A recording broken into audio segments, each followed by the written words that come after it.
vaata, mis tekitab sul seda klikki, siis usalda ennast, hakka selle poole liikuma ja võtta see teadmine, et see õnnestub sul nii kui nii.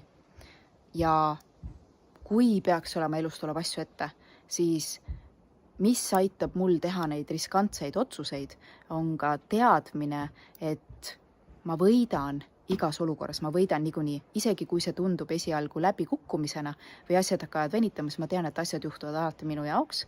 See tähendab, et ma saan kasvada, mul on areng ja mis on põhiline nii-öelda riskide võtmisel minu jaoks ka, mida ma rääkisin ka kogukonna kohtumisel, on see, et ma pean elama.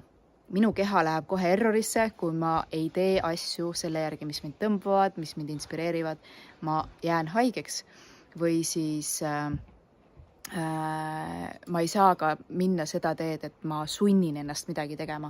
Et mul hakkab keha kohe väljendama, et midagi on valesti. Mul justkui nagu allergia selle kõige sunni vastu. Nii et naudinguga, rõõmuga, kui neid hetkel ei ole, siis ma lasen neil tulla. Ma tean, et nad tulevad ja olen usalduses, usaldan iseennast ja usaldan seda nii-öelda elu siis.